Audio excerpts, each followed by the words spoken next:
Béni sois-tu celui qui était, celui qui a été, celui qui sera. Oh, la gloire soit toi ce matin. Qu'est-ce que je peux dire ce matin? Qu'est-ce que moi je peux dire ce matin?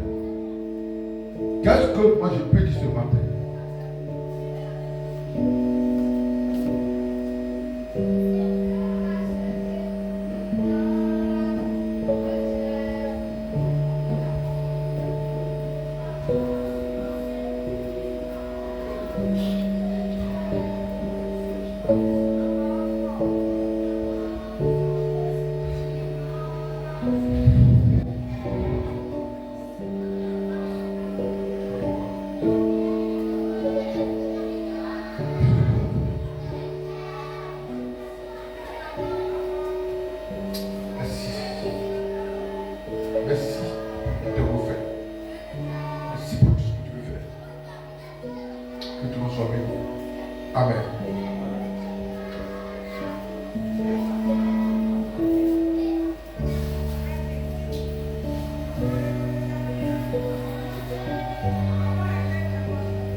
Que va-t-il servir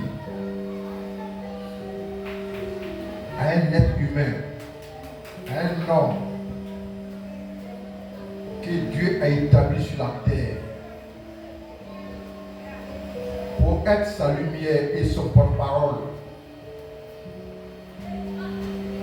pour refléter la gloire de Dieu sur la terre, détourner ses regards vers le monde et pour acquérir les choses de ce monde et perdre la promesse qui lui a été faite dans 1 Jean chapitre 2 verset 25. Que servirait-il un homme de vouloir s'accaparer de tout ce qui est bonheur, le bonheur de ce monde?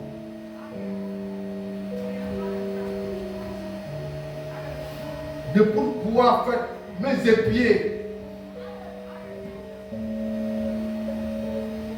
pour se stabiliser sur cette terre et puis de même personnel. Jérémie a pleuré sur Jérusalem parce que Jérusalem ne savait pas dans quel état il était. Jérusalem, pays béni. Jérusalem, la capitale, choisie par l'Éternel. Dieu ne se révèle pas à tout le monde. Dieu se révèle à ses enfants qu'il aime. Et il donne aussi sa parole à ses enfants qu'il aime. Il y avait beaucoup de nations, mais Dieu s'est révélé à la nation juive. Il dit, vous êtes pour moi un royaume sacrificateur. Vous êtes pour moi une nation sainte. Vous êtes pour moi un peuple acquis. Vous êtes pour moi un peuple mis à part. Je veux accomplir ma volonté dans vos vies. Voici pourquoi ce matin, quand on me louait, je pleure de larmes, j'ai dansé au départ, mais à ce moment, je me suis attristé. Parce que la chose de Dieu dit qu'au ciel, il n'y aura plus de pleurs. Au ciel, il n'y aura plus de crissement des dents. Au ciel, il n'y aura plus la souffrance. Mais au ciel, nous nous réjouirons. Nous nous réjouirons.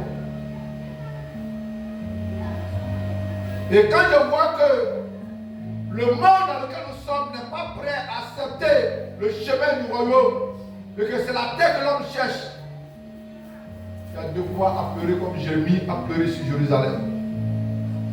Parce que Jérusalem ne savait pas dans quel état il était. La belle femme, la fiancée de Dieu, Dieu l'a immolée, Dieu l'a embellie, Dieu a mis tout ce qui est ornement sur elle pour qu'elle apparaisse. Mais pendant qu'elle a apparu, elle a commencé à abandonner Dieu et à orienter ses regards ailleurs. Et Jérémie a pleuré à sa place. Quand le malheur lui est arrivé, Jérusalem a commencé à se plaindre. Dans Jérémie chapitre 16, il a commencé à se plaindre. Pourquoi ma peine est si lourde? Pourquoi mon châtiment est si grand? Pourquoi ma persécution est énorme?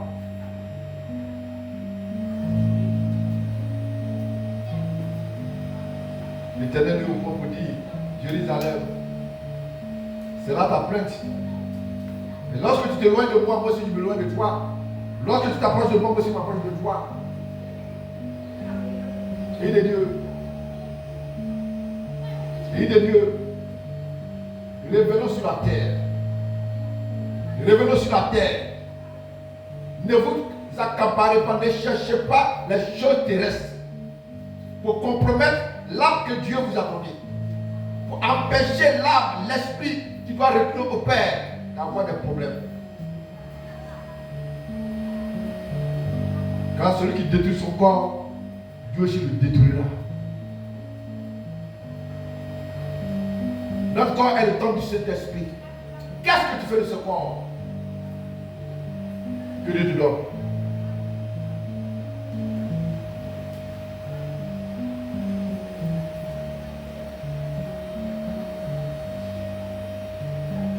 Celui qui détruit le corps que Dieu lui donne, Dieu aussi lui va aussi le détruire. Affectionnons-nous aux choses d'en haut. Cherchons les choses du royaume. Car la terre sur laquelle nous sommes, elle est passagère. Nous sommes étrangers sur la terre. Et chacun va se retourner là où il est quitté au départ. Un homme, on peut savoir, on peut ne pas savoir où on va, mais d'où on vient, chacun connaît. Mais il dit, Jérusalem ne connaît pas. Jusqu'à ce qu'il oublie son maître. Il est Dieu. Revenons à de meilleurs sentiments. Le corps est détruit. Le corps est livré au désordre. Et le cœur de l'Éternel saigne. Revenez à l'Éternel. Lui qui est sûr de vous apporter la délivrance. Et ne vous plaignez pas quand le malheur vous arrive. Car le châtiment que Dieu vous donne est un châtiment pour vous amener à vous revenir à lui pour avoir la vie éternelle. Le châtiment de Dieu n'amène pas à la mort, mais il amène l'homme à des sages. Quel chemin as-tu emprunté? Quelle est la voie que tu as choisie pendant que Dieu t'a mis sur une voie sainte? Tu as abandonné la voie de l'Éternel et tu as choisi toi-même aujourd'hui une voie qui aujourd'hui toi-même tu n'es pas heureux. Je parle à quelqu'un, tu n'es pas heureux. Mais tu es contraint à le faire parce que tu sais un engagement que tu as pris. Je parle avec quelqu'un, tu as pris un engagement avec quelqu'un qui te conduit, qui te contraint à faire des mauvaises choses. Tu ne peux pas revenir en arrière tant que tu n'abandonnes pas. Prends une décision ce matin. Et reviens à l'Éternel, qui est censé, qui est capable de te délivrer. Ne te condamne pas, ne te culpabilise pas. Mais si tu peux accueillir ce matin l'initiative, dis Seigneur, ce matin, je sais que la vie que je mène n'est pas bien.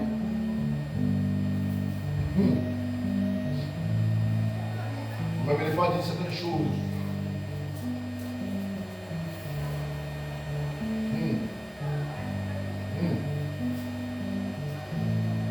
Alors, ressaisissons-nous.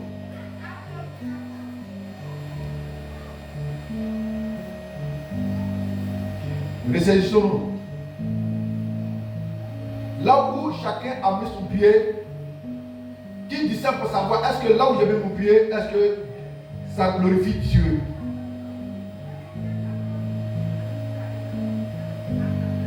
Je suis dans une situation, je vois là.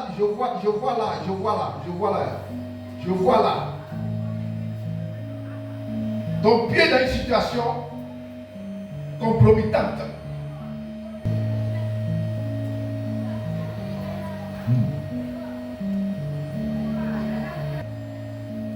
Au verset 20.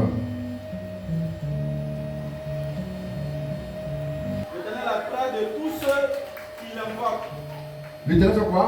L'Éternel a peur de tous ceux qui l'invoquent. Oui. De tous ceux qui l'invoquent avec sincérité.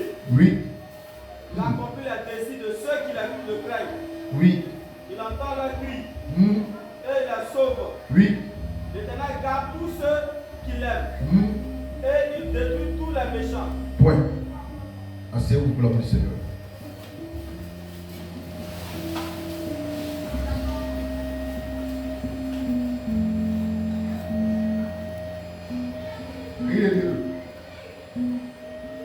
Moi j'ai dit que quand je me tiens le tête, je parle de quelque chose, je sais qu'il est concerné. Ce n'est pas nous dit non, on dit Dieu va c'est pas Dieu. Je parle de deux personnes et de trois femmes. Si elle est près de tous ceux qui l'invoquent.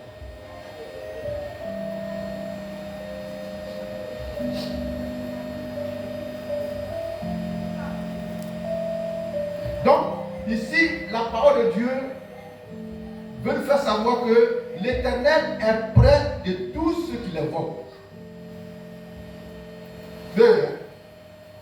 Quand l'Église se réunit, quand nous tous on l'invoque, il est présent.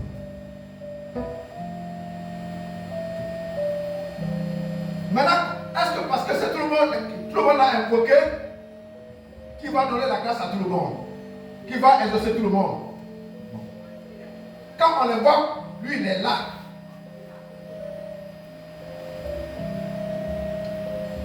Mais quand il est là, il fait une sélection.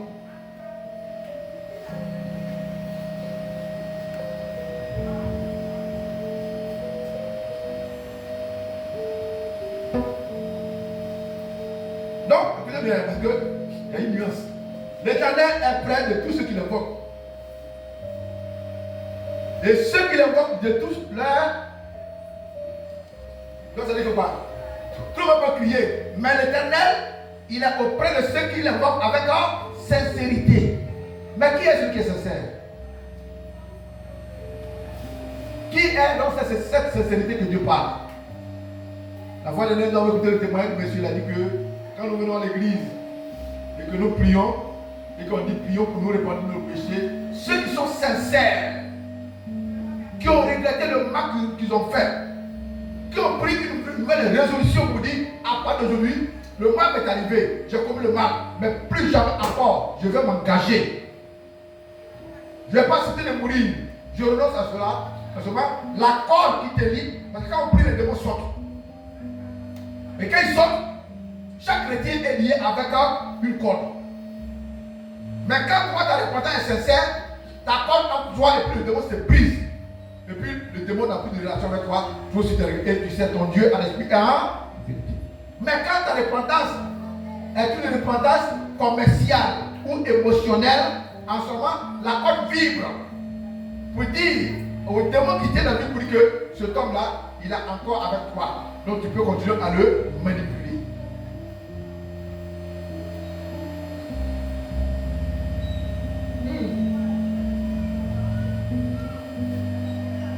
Il a dit que le mal peut arriver. Mais celui qui démêle le mal, c'est celui qui est le grand pécheur. Le mal peut arriver. Mais celui qui prend le mal comme sa demeure, c'est celui que Dieu est. En ce moment, ce n'est plus un péché, ça devient iniquité. L'iniquité, c'est le péché répété.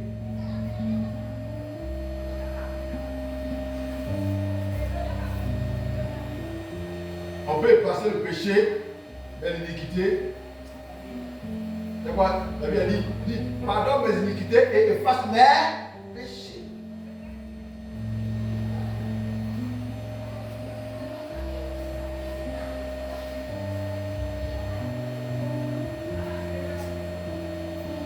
De tous ceux qui m'invoquent avec sincérité.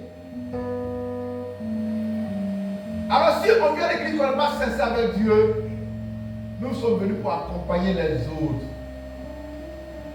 Mais quelle est cette personne qui est sincère? Quand on parle de sincérité, on parle de qui? Quand on parle de la sincérité, ça veut dire quoi, mes frères et sœurs? Pays de Dieu. Quand on parle de la sincérité, on fait allusion à quoi? Oui, Israël. Ceux qui aiment sa parole et qui marchent selon sa parole. Sur quoi? Ceux qui aiment sa parole, qui marchent selon sa parole. Il dit, si vous demeurez en moi et que ma parole demeure en vous, que vous obéissez, vous avez vraiment mes disciples.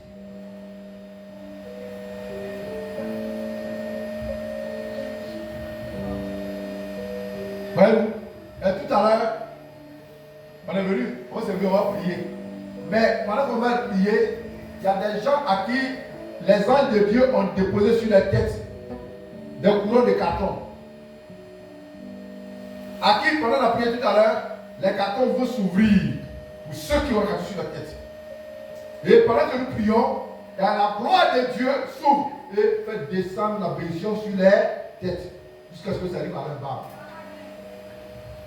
Mais ceux qui ne l'ont pas, ceux qui ne sont dans l'église, qui ne signent pas Dieu avec sincérité, ils vont pas prier aucune récompense, tel qu'ils sont venus, tel qu'ils vont se retourner. Pourquoi? Parce qu'ils n'ont pas mis la parole de Dieu en évidence. Ils n'ont pas bien voulu obéir à la parole. La Bible dit, venez ici à 8h30. Tu es venu à 8h45 à 9h. Qu'est-ce que Dieu te donne? Tu es hors la loi. Alors, tu ne vas rien bénéficier. De la manière dont vous travaillez à la zone, et que le Libanais me dit, venez à 7h. Et quand tu viens à 7h, on te met derrière la porte. Et puis les autres sont en train de travailler, et on te fait retourner. Ce jour-là, tu n'es pas pointé. La bénédiction de ce jour-là, tu n'es pas pointé. Ainsi soit-il pour l'église. Église, combien de fois tu es venu en retard chaque dimanche? Pendant les années, pendant le mois, tu es venu combien de fois en retard? Pendant que les gens sont en train de pointer tes frères et sœurs, mais toi tu es en retard et chaque fois ton nom est barré parce qu'on ne voit pas ton nom, parce que tu es venu en retard, tu es absent. Et dans ça, tu penses que tu es avec Dieu, tu vas invoquer Dieu et Dieu sera avec toi. Non! Pourquoi? sa parole. Tu t'es pas soumis à cette ordonnance. Tu t'es pas soumis à cette précepte. Ce qu'il a dit de faire, tu as fait le contraire. Alors lui, l'Éternel, il ne pourra pas écouter ta voix.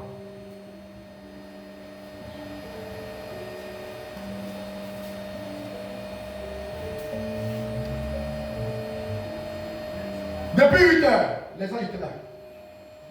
Pour voir ceux qui vont venir à l'heure, qui vont être soumis. Vous dites, papa a parlé. Notre père a parlé. Alors je vais devoir me soumettre parce que ce n'est pas sa parole, mais sa parole de Dieu. Église de Ténière, ça fait 4 dimanches dans le mois pour soit 5 dimanches. Il n'y a même pas un dimanche où tu es venu à l'heure. À chaque fois tu viens en retard. La fois tu viens même pas. Mais le dimanche où tu vas revenir encore, tu viens en retard. Mais quand il s'agit dans le travail, tu vas tout. Église de Dieu, Dieu n'est pas bête. Il dit, c'est pour ça que parmi vous il y a des malades. C'est pour ça que parmi vous il y a des infirmes. C'est pour ça que parmi vous il y a des boiteux. C'est pour ça que parmi vous il y a des malheurs. Parce que vous ne voulez pas obéir à ma parole. On ne peut pas prendre un engagement dans une société pour dire je m'engage à travailler avec toi avec sincérité. Et que maintenant le directeur, le chef du personnel constate que tu viens chaque fois en retard. Chaque fois en retard. Un enfant qui vient toujours en retard, on le fout au dehors. C'est comme ça, certaines personnes dans l'église ont été foutues au dehors, mais ta chair est là, mais ton esprit est au dehors. Voici les conséquences quand on prend l'initiative de venir à l'état à l'église. Quand on vient à l'église, quand on veut, voici les conséquences que tu reçois. Tu es vivant, tu manges. Mais avant, il y a un monsieur qui est mort comme ça subitement. Mais le monsieur a été hier, c'est depuis septembre qu'on l'a attrapé. Depuis septembre, ils l'ont tué. Un sorcier peut te tuer et puis tu peux ne pas mourir, tu peux vivre pendant 3 mois. Mais voilà 6 mois avant que la mort arrive. Ainsi soit pour nous, pour les chrétiens, on vit, on fait tout. On pense qu'être béni. Mais sur le plan spirituel, on est mort. Ne vois pas que parce que tu es gros, que tout va sur toi, qu'est-ce que tu veux, c'est que c'est bien. Mais sur le plan spirituel, tu es déjà mort. Mais si le spirituel t'a tué, si le physique va arriver, en fait, ça peut être 1 an, ça peut être 2 ans. Quand Dieu en a marre, il est obligé de frapper son papa, de faire descendre son papa. Pharaon a résisté devant Dieu. 1 fois, 2 fois. Malgré les malheurs qu'il a subis, mais il était toujours incrédule. À la 10e fois, quand il a vu le grand malheur, il dit, ah vraiment, je me dis. Et il dit, n'attendez pas à faire que le grand malheur arrive pour que vous preniez des résolutions. Pour que vous preniez des résolutions. Dès l'instant où la parole de Dieu sort et que ça te concerne, repends-toi et abandonne. Et reprends la vie chrétienne. Pour que Dieu, qui est fidèle, tu pardonnes. Parce que tu es conscient qu'on ne doit pas venir à l'église. Mais à chaque fois que tu viens,